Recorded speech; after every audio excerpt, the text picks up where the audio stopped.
Tu as l'impression que le temps passe très vite et que ta journée n'avance pas. Le matin, tu te réveilles, tu as plein de projets, tu as beaucoup de choses à faire en tant qu'entrepreneur, en tant que responsable, mais tu es mal organisé. Si c'est ton cas, cette vidéo elle est faite pour toi. Aujourd'hui, il faut comprendre que la gestion du temps est devenue un élément très important.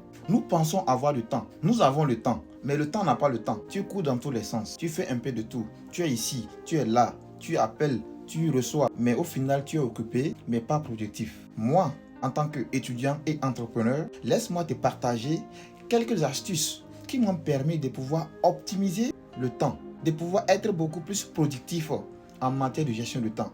Let's go. Pour organiser ton temps, tu dois comprendre que c'est pas parce que c'est important que c'est urgent. Donc, chaque chose a sa priorité. C'est pourquoi il faut comprendre 3 concepts. Les lois sont là.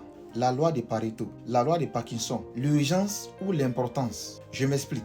Donc, voilà 5 stratégies qu'il faut utiliser et je te promets, si tu te les appliques comme cela se doit et tu les suis minutieusement, tu pourras avoir un changement significatif. En premier lieu, c'est quoi? Fais la liste de 3 choses importantes à faire. C'est-à-dire, la veille, tu fais 3 listes que tu dois faire le lendemain. Ça te permettra de te concentrer sur les 3 choses les plus importantes. Une fois que tu finis ces 3 choses, tu peux passer à autre chose. En deuxième position, la méthode Pomodoro. Elle consiste à travailler de façon concentrée pendant 25 minutes et vous prenez 5 minutes de pause. C'est-à-dire quoi? Lorsque vous vous donnez un travail, vous vous donnez 25 minutes pour le faire et après 25 minutes, vous prenez une pause de 5 minutes. Ça te permet d'être beaucoup plus concentré et à faire un travail de façon objective. En troisième position, bloque ton temps pour un truc qu'il faut faire. C'est-à-dire quoi? Tu essaies de caler par exemple de 11h à midi, je dois travailler sur ce projet, uniquement sur ça. Donc, dès que ce temps finit, tu sais que tu as fini avec ce projet-là. Donc, comme tu sais que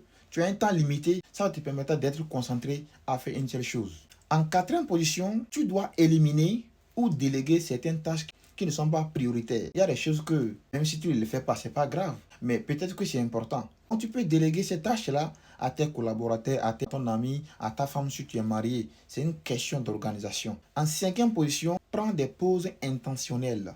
C'est-à-dire quoi? Le repos, ce n'est pas une perte de temps, mais elle te permet d'être beaucoup plus tranquille, reposé et avoir plus d'énergie pour pouvoir travailler sur d'autres projets. Donc, le repos fait partie de la planification. Quand tu planifies tes tâches, planifie aussi le moment où tu dois te reposer.